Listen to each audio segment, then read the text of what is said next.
Welcome to Messy Christian Mamas. We are three Christian moms with a progressive mindset and loving hearts and minds. We are imperfect humans, but we're all loved in God's sight.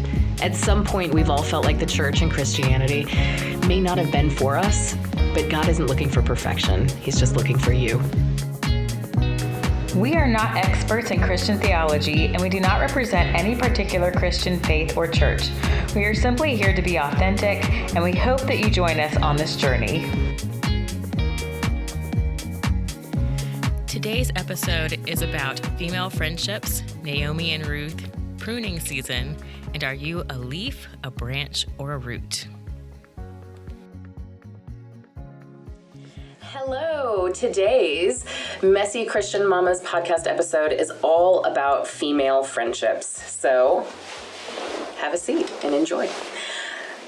I thought I'd start by really talking about how I look at my female friendships today.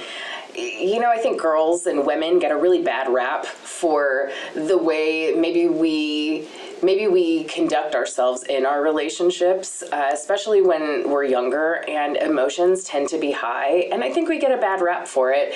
But I think on the other side of my adulthood and some of the healing work that I've done, I'm now able to recognize myself as worthy of love and worthy of good things, worthy of respect, worthy of loyalty, because I'm a child of God and He created me to be that. He created me to be love and He created me to love others, but that doesn't mean I have to love them without boundaries. So for me today, what my female friendships look like is I really demand loyalty. And that can be a tricky conversation. Loyalty has always been a thing that's very important to me because I felt like I never had a lot of it growing up through even into much of my adulthood. Honestly, I gave myself away to anyone who wanted a piece of me. And what I mean by that is my heart, my respect, and my loyalty I gave away for free. Until the last 6 months or so, honestly, God started stirring something inside of me to be loyal and to myself on my journey to love myself and recognize myself as a cherished child of God. So I embarked on a journey that I call pruning season. Love it. Yeah. This show series. I'm still reeling from the remaining loyalty. I'm like, Ashley and I are gonna have to get matching tattoos with Kendra. The KEA and the DREA. You guys made the cut.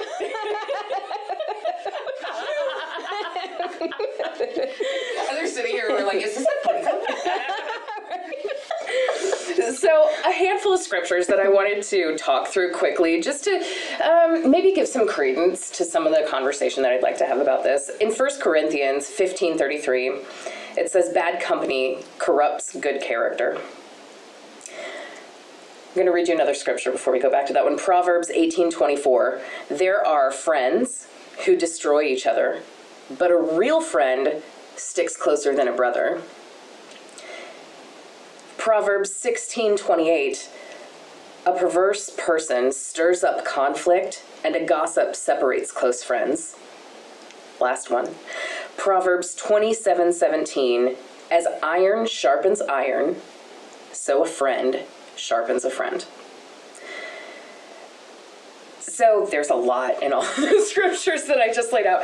But bad company, let's go to the 1 Corinthians scripture. So bad company corrupts good character. I have found that to be true. I have really, I've been experiencing my own glow up, so to speak, and that has been across the board for me. So I've been taking care of myself, my physical health, eating better, exercising, treating myself well, looking after my own mental health. And in that, I've also been able to take a close look at what is in my diet across the board. So that's my content diet. That is the things that I'm reading, the things that I'm watching, the conversations that I'm engaging in, the people that I'm around, and being really discerning about those things. That has been an exercise, a journey, an education, maybe is a better way to say that, an education in and of itself. I love that self-awareness. It's really hard for people to see that. Like, I like you called it a diet of like what you're consuming. I think it's hard for people to realize they're even consuming stuff sometimes. For sure. So. Yeah, I living like consumption of retro reading, and I'm like, ooh. What I've been reading lately is like high sugar, high fat. Oh man, that's not healthy. I was doing so much of that though too, and I have to start tempering it with some diet. Something right, something healthy. Some Bible verses as my salad. Right. Sprinkle on the top. Right. Well, I feel like there were a lot of points in my life where I was like eating shards of glass. Oh wow. You know, yeah. Just things that were not even giving me a dopamine hit, but just hurting me. Were you recognizing in the moment that they were hurting you, or was it something not. like after they kind of had digested for a while, you're like, ow, that really kind of hurts? After I had consumed all of that and they changed who I was and how I interacted with people and how I presented myself to the world, how my own thoughts, how I was masking my own truth. You know, and yeah, once I recognized that I was doing harm to myself, it was difficult to get on the wagon, and, you know, so to speak, and find things that were actually good for me and things that made me feel good. Yeah. You know, but not just like a dopamine hit of feeling good. Sure, I did a lot of that too in my transition to get here, I would say. I was consuming, I'll just say it, a lot of like romance content. And that felt a hell of a lot better to me than a lot of the like anti-hero TV content that I was watching, a lot of the violence and a lot of those things that I was watching in TV. I worked in TV for a long time and I've always loved television. But I pretty much cut myself off from it because I didn't even know what to find that was for good. sure. There's so much. When you said anti-hero, though, because I was about to say you were about to be anti-Taylor Swift, so I was like, excuse me, ma'am. That is our girl. You're Swifties. That is my deal breaker for this female friendship. Well, and even like my music, I love music so much, but I even started consuming pretty exclusively contemporary Christian music. I love a lot of pop music too.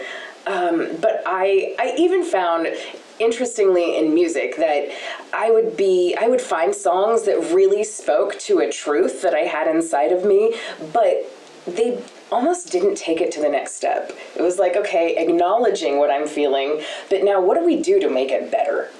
Yeah, it's cool that, God brought you the 99, so like, you now have to take the last step. And I found contemporary Christian music to do that much more effectively and at a large volume than what I found pop music to do, even pop music that felt inspirational to me. So, Kesha's song Praying, I think, is a gorgeous song. And you sing it amazingly.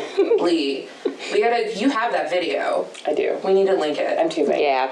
We'll do it. You also maybe take it on your phone, so you will have like complete access. Very Taylor Swift of you. You have complete access, full rights to your own music. But I'm like, man, I am not a perfect person. It was so. I mean, Ashley and I were both there, and it was so moving and just so amazing. I'm the one taping you, and I'm like, don't cry, don't drop the phone because like she'll kill you. Like, but it was beautiful. It was absolutely beautiful. I do have a question though, because you're talking about going on this self-discovery journey, and we know that you've been going through this. From my perspective, you might have a different perspective of this, actually, but my perspective is that you really felt like you really needed to do a lot of this on your own, because we didn't know a lot of these struggles up until a couple of months ago. Yep. Yeah. And as your friends, it was something that I know I struggled with, because I was like, I want to be there. Like, I want to help you. And I totally 100% understand, like, going through something, like, on your own. It's not how I dealt with similar situation. I never really have a choice, though, because I live at home with my family. So Fair enough. you don't really need to be alone a lot when you're, when you're a point tech.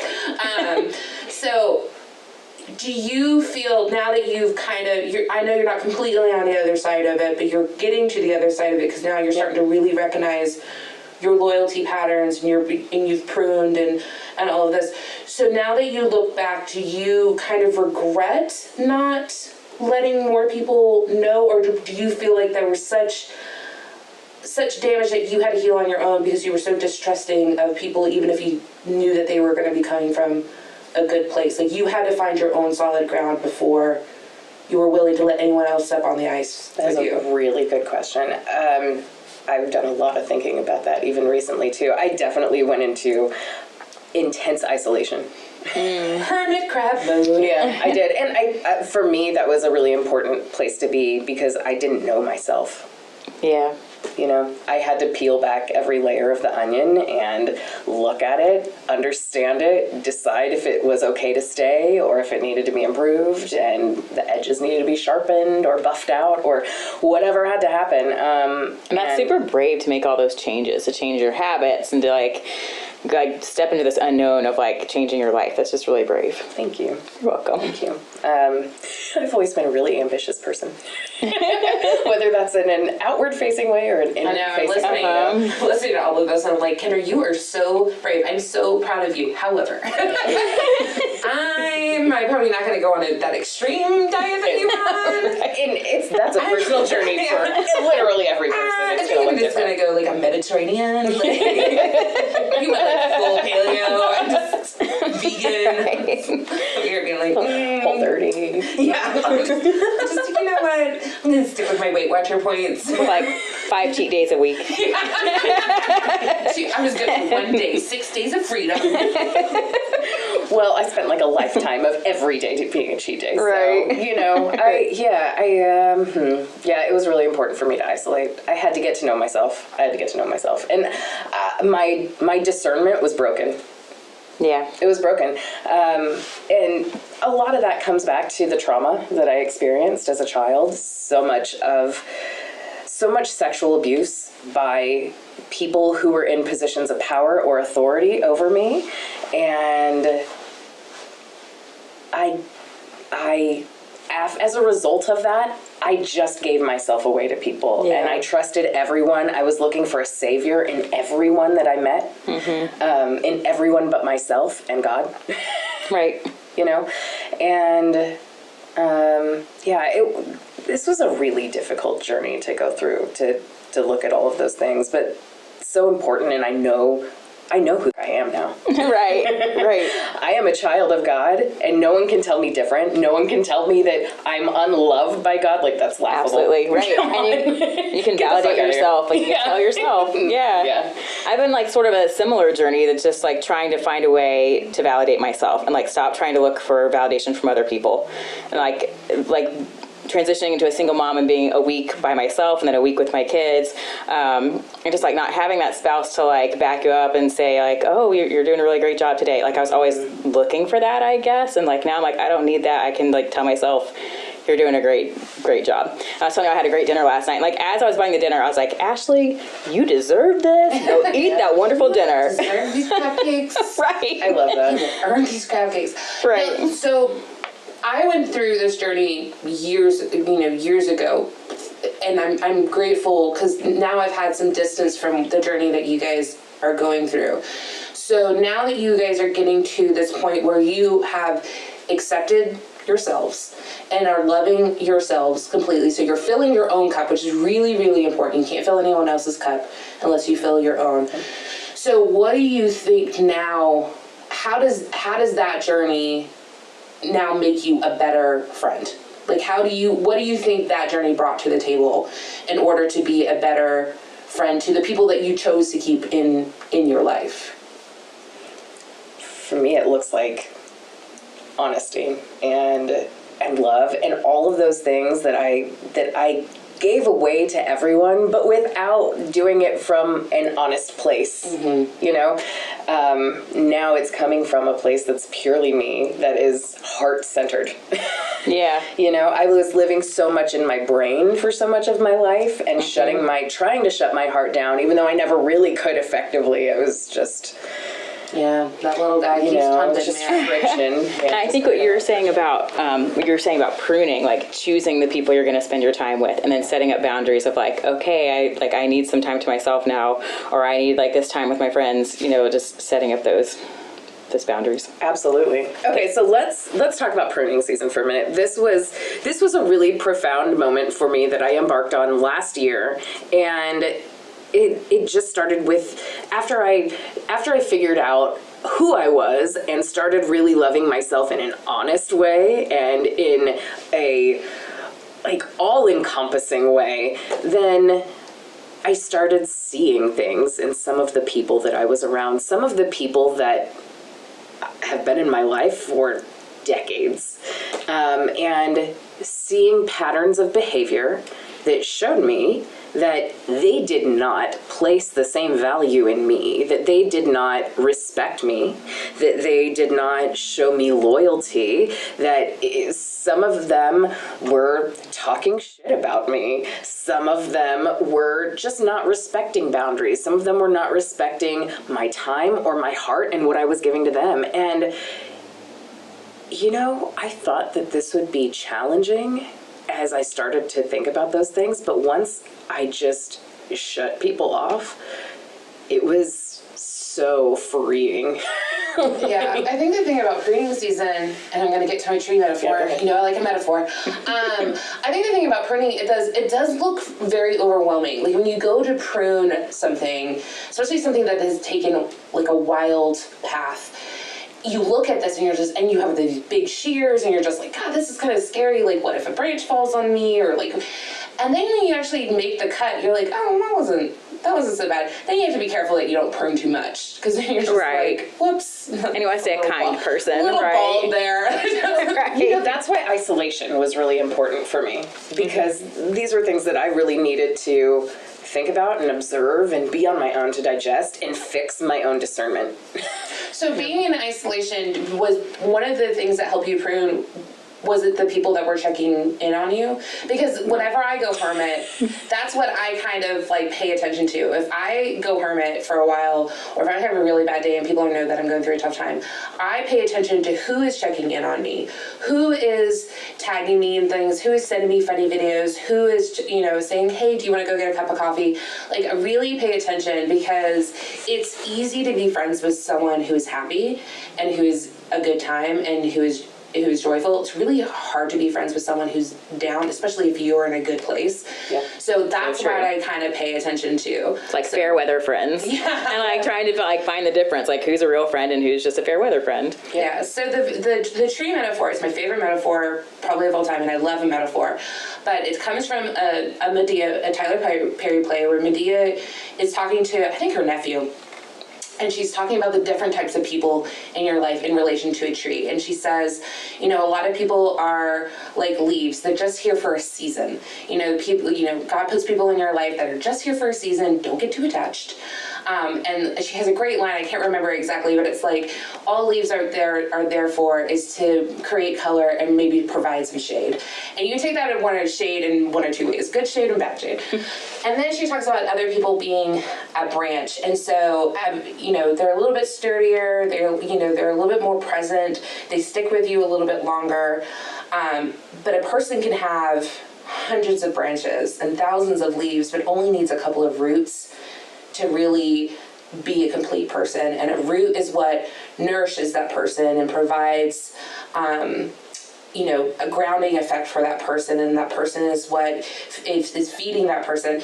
And so when I look at my life, of who I have in my life, I am very blessed to have very strong roots that I have cultivated and try very hard to be a strong root for other people. I have people in my life that are sturdy branches, but because of time and space and energy, they don't really have a time. They at one point probably were a root in my life, and now they've moved on to a branch, because as you get older, things evolve, you move away.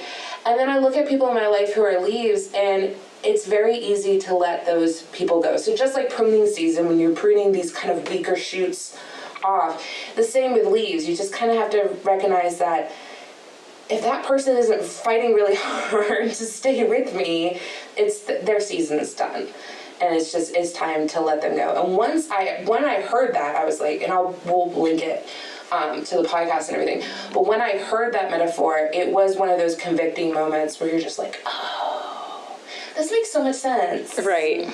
And then I really and it came to me, I heard it when I was going through my own season of self-discovery and learning who I was. And that is what really helped me appreciate the roots that I had in my life that I was treating like branches, and I was treating like leaves. Like, I really saw the family members that I had in my life, the friends who were reaching into me and trying to nourish me and trying to hold me down in a good way, that I was the leaf in their life and I was just trying to get away from them. And so once I kind of came to that realization, I was like, oh no, I want to be a root. Like, being a root sounds a lot more fun than being a leaf. I love fall leaves, but they die and they fade away. And it's also helped me let those leaves go. And Yeah, you I love have that. people come into your life that you're just like, oh, I really hope you're going to be a branch. Yeah. I really hope you're going to be a root. And when they turn out to be a leaf, you're sad. It's just the same as like when all the trees lose their leaves. You're kind of sad about it. You're like, that's a cool person. Yeah, but they're going to come back into your life again. So like, when I was waitressing and bartending, God, I had probably hundreds of thousands of leaves. Like, you make these quick little relationships and at your restaurant where you become a family, and then you leave, and you weren't really that close to them anyway, because you just had this commonality. So as I've gotten older, I've also had to realize that, like, in order for these branches to become roots, I need to allow them to take root in my life. Like, Right. I need to put in the effort and the time, because I have friends that I have been friends with for decades, and I have very, very, very good friends, Nikki being one of them, where we can go months without seeing each other or talking to each other, but she's still a root in my life because we put in the initial investment. Yeah. We did all the work in the beginning to where we can go through these seasons of time where things are just busy. I have a very good friend in Texas who's the exact same way. But I do feel like it's really important that if you want that person to become a root in your life or a sturdy branch in your life, you have to put in the work. Absolutely. Yeah. Like, we're not kids on the playground anymore. Right. You can't just, like, our kids, when they go to the playground, they make like a million instant friends. Right. And as soon as they leave, like, they're like, who is that? I don't know. We had a great time though. When you're a grown up, you're like, oh, I really need to actually invest in Right. this relationship. Absolutely. Well, I remember when I met the two of you, I was probably in like the lowest part of my life ever. And like, you guys were a part of a group of people who just like caught me in a way that like really needed to happen. And I remember like when I first met you, I was like, I could tell that we all clicked like right away. And I was like, okay, like this, I need to take this slow. And it was sort of like a relationship, like, like a dating relationship, but like I need to take it slow and not like rush into this, because like these are going to be real relationships. It's not going to be A one-night stand. right. Understand. right.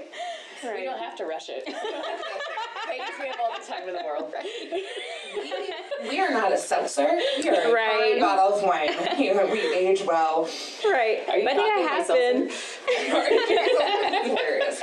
But I think I have been, especially in my married life. Like, I was definitely friends with women who weren't real friends, though. That it was like some mom groups and some just like friends that we knew through couples, that just, it was surface level friendship, and I appreciate that, but it was not real friendship. They weren't roots, for sure. Sure. Yeah, I think it's interesting you say that, because that was one thing that fixed my discernment. Once I started seeing people show up as themselves, and they might not show up for you as themselves, but if you watch them and the way that they treat others, you will see people. And that was a key area for me in identifying who needed to be pruned. Absolutely. You know? And it's kind of a blessing in my divorce. It was a very nasty divorce, and a lot of people I thought were friends had kind of turned on me. But like now, stepping back away from it, and hindsight's 2020. It was a blessing. I'm like, okay, these are people that were not really healthy in my life anyway. Right. It's like quick and fast, and yeah.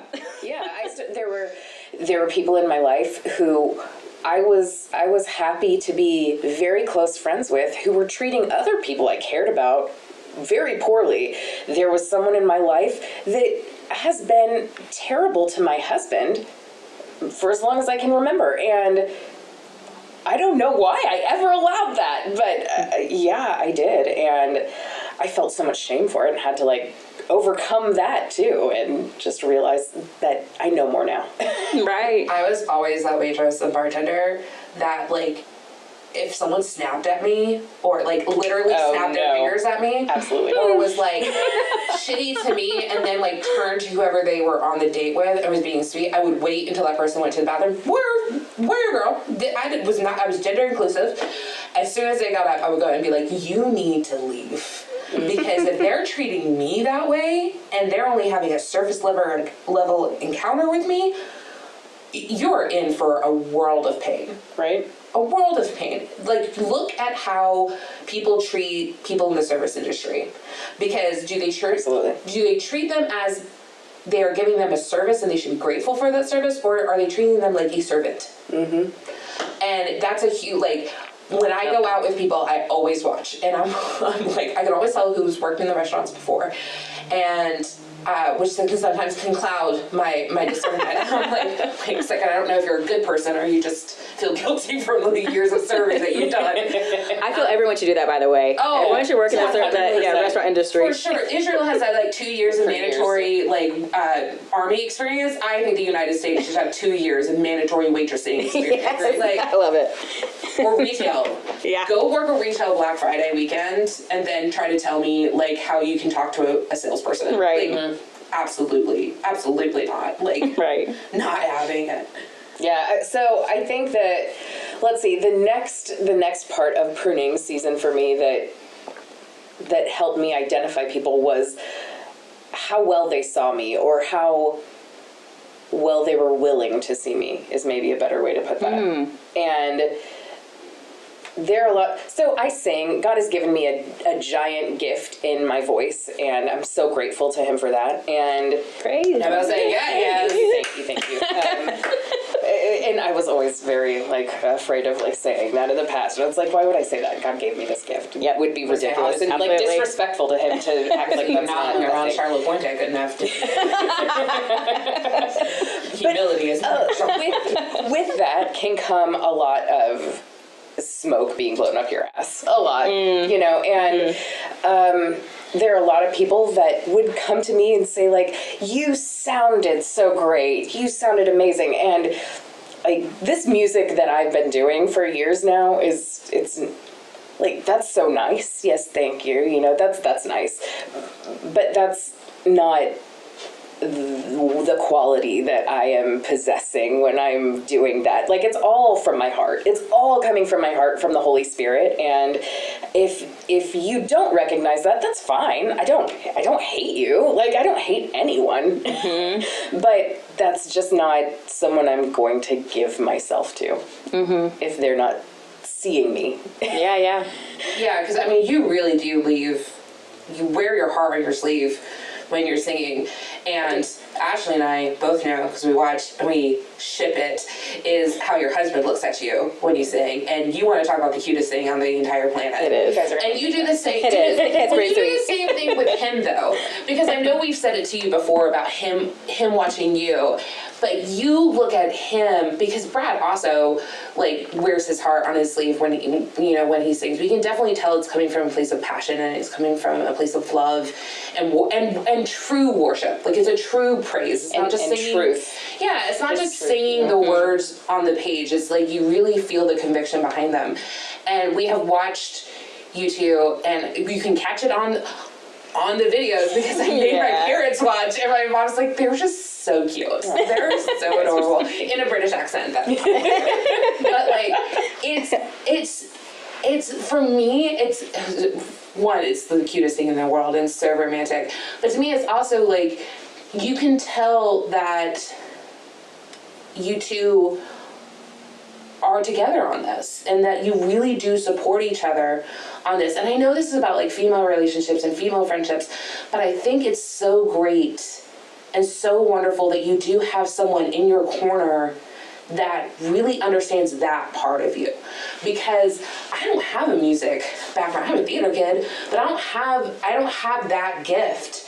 So I can't really have, like, I don't have empathy for that gift, but I can respect it, and I can be amazed by it. I don't really understand some of the frustrations and difficulties and trials and tribulations that can come from having that type of gift, and not only want to be recognized for how you sound, but how are you feeling this music and everything like that. So, and I love how those looks are like grounded in praising God together. I know. We're at the praise band rehearsals, and just like you can tell, it's like it's all grounded in praising God, which is great. Like, music is beautiful and it's wonderful, but it's secondary. It's praising God. It 100% is secondary. We like make an appointment to meet God together there.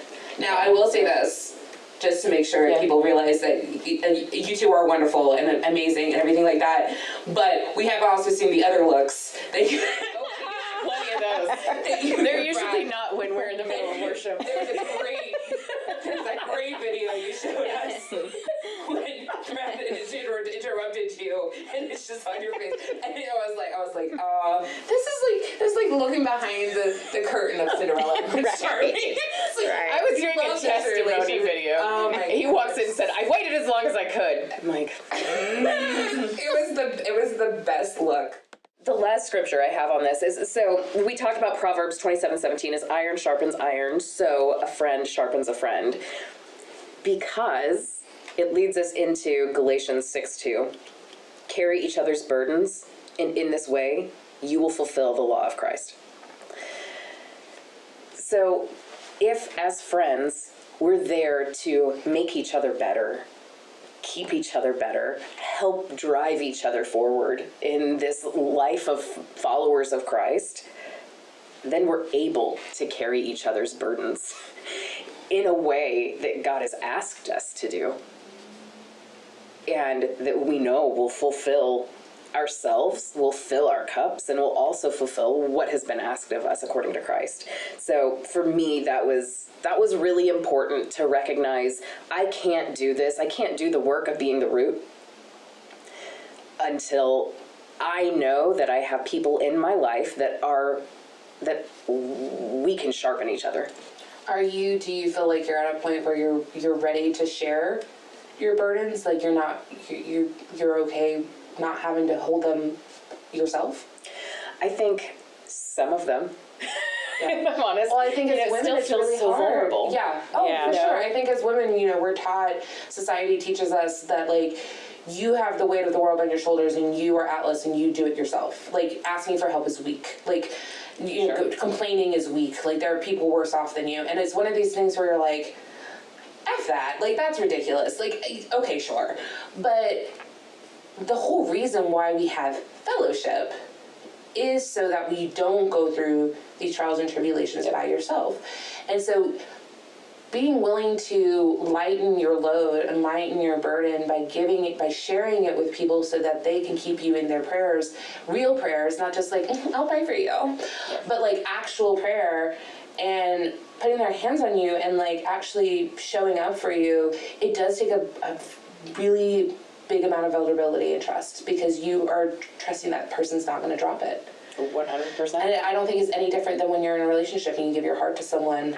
Like, I feel like you give a little piece of your soul to every person, that you're considering a root, and so you have to And like that, God, that can be really, really painful when, you know, a person that you thought was that person isn't that person anymore. So I would understand it. Like, I totally get what you're saying, where it's like, you know, like some of them, like this baggage is fine for you guys to carry. However, this Prada handbag is still mine. Like, I will carry this myself. It's got a brick in it, but it's okay. I was such like a Satan denier for a long time, even until I brought up as a topic for this podcast months ago that we should talk about, is there a hell? Is there a Satan? 100% I think that there is a Satan, and my spiritual warfare game is strong these days. I anoint my house, you guys. I do Proverbs 91 daily because I've seen the way that the devil has worked in my life. I just started recognizing him in people that I was around, and yeah, it was just a very powerful moment for me. And I have begun to be more vulnerable. Like, I shared some stuff with you guys pretty recently about some of the really, really dark moments that I went through last year that were really trying and challenging. And yeah, and I've started opening myself up again. I know it's about female friendships, but I started opening myself up to my husband in a really vulnerable way too, and finally telling him this is actually what I need. And I kind of had my Abraham moment with him earlier this year, where God said, you have to speak your truth, and if that means that he walks away, that means that he walks away. Put him on the altar. Yeah. Put him on my altar. Yeah. And that's so hard. It was so hard. It's a very long relationship that got me through a lot. A quarter of a century. Yeah. Well, luckily, I wrote he wasn't sacrificed. Well, I wrote a 2-page letter. God did stop and before. I wrote a 2-page letter and I left it with him. And his first reaction was, this feels manipulative. And then because it's just, you know, in 2D, when you see it written on paper, right, it's one thing. But then when he saw my heart in that moment after he said that, it's like, oh, okay, I see this is actually your truth. And this isn't... Anyway, we worked through some stuff, and we are better than ever. Oh, that's wonderful. Yeah. Actually, that's kind of, I'm wondering, because we haven't really had conflict between us yet. I think that's really the test of like a really strong relationship. It's like when you have conflict and you can get over it and get past it. I mean, we can create some. Wait to see what's going to happen. What are we going to fight about? Deciding on what tattoo that Kendra's going to make us get. Signs of loyalty. Right. That's what the fight's going to be about. Right. I don't want it there. I think so. To close on the female relationships, I think, you know, when I was going through the Bible and I was looking for female relationships, which at first was daunting in itself because there's not a whole lot to choose from. But then I went to the only 2 books of the Bible that are women-based, and I went to Ruth. And the story of Ruth and Naomi is one of my favorite stories because it talks about an intergenerational relationship, which we have with people in our lives that we hold very, very dear to us, that are quite a bit older than us. And then I look at also... I know there are kids, so we can't technically call them our friends, but like when I look at our daughters, especially each other's daughters, and how they show up for us and how they come to us, it's one of these things where this relationship really kind of shined a light. So in a nutshell, the story of Ruth is Naomi and her husband moved to Moab, and her 2 sons married 2 Moab women, and then her husband and 2 sons die. And so she's left all alone, which is, you know, back in the day, not a great thing. And she's got these 2 daughters-in-law, and so she decides to go back to her home country of Judah. She hears that it's been strongly blessed by the Lord. And her 2 daughter-in-laws, Orpah, which, by the way, is where Oprah got her name from. Oh, you're welcome. Interesting. Little trivia fact for you. And Ruth go with her. And Naomi stops, like, kind of in the beginning of the journey and tells them, you know, you stay in your home town. Like, stay with your relatives, marry again. I'm bitter. Don't come with me.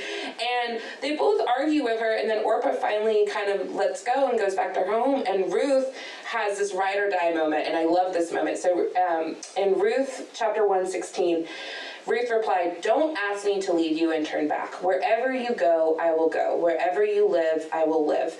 Your people will be my people, and your God will be my God. Wherever you die, I will die, and there I will be buried. May the Lord punish me severely if I allow anything but death to separate us." When Naomi saw that Ruth was determined to go with her, she said nothing more. What do you say to that? Like, afterwards, anyway. Yeah. So they go back to her country, and I love that speech because it just reminds me of the theme song from Gilmore Girls, the Carole King song. And so every time I read that verse, I just think of Gilmore Girls. Was just watching it before I came here. It's a great show. Lives obsessed. Talk about female relationships. I was watching Twilight. It's horrible. I love them too. Only because how did this get made? I'm about to listen to the podcast. Same. Anyway.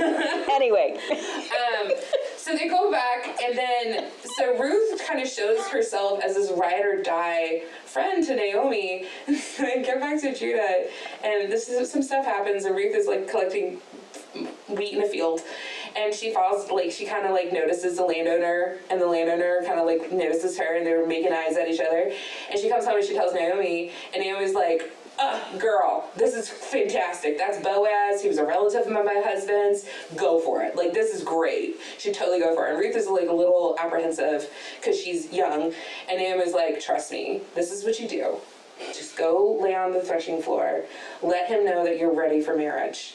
And he'll take the rest of control. And you can, in this story, you can see Ruth is like, are you sure? Like, and Naomi's like, I got this. Best wing woman ever. Because I'm telling you right now, even if Shirley and Robbie came to me and said, hey, Kaylee, what you should do is, well, I don't know if I would necessarily take... I don't know if I would necessarily take heterosexual dating advice from Shirley or Robbie. However, I just think it's such a great example of the way women show up for each other, and it plays to the strengths where you have this younger generation that's like, I am with you, I am for you. I don't think we'll go as far as like, when you die, I will die. I love you guys, but that's a lot.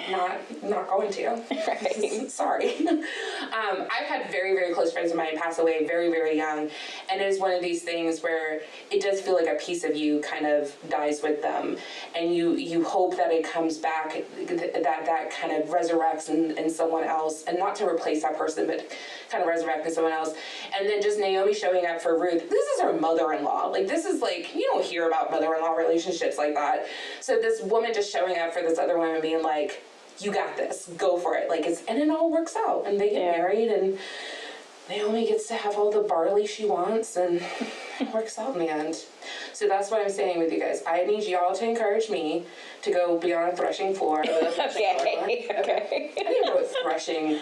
I don't know either. I just keep thinking of a thrush, which it is like getting the wheat off. I don't know. or thrash, which I mean, Threshold though. Threshold. Oh yeah. Maybe. Well, threshing. I just think of thrush, which is like a little kid's like cough. I'm like, that's not attractive. But I would, like the Carole King song goes, where you go, I will follow. So, for both of you. Oh, thanks, Kaylee. I love you guys so much. You guys give me as much coffee as Luke gave Lorelai, and we'll be fine. Oh my God, I just quit coffee. What? That's another conversation, I guess. Oh, one last thing before we end. Wishing you all beautiful friendships, many strong roots, as many roots, I guess, in your life that you want, and that your cutoff game is strong. Yeah. Have a great week. Hey.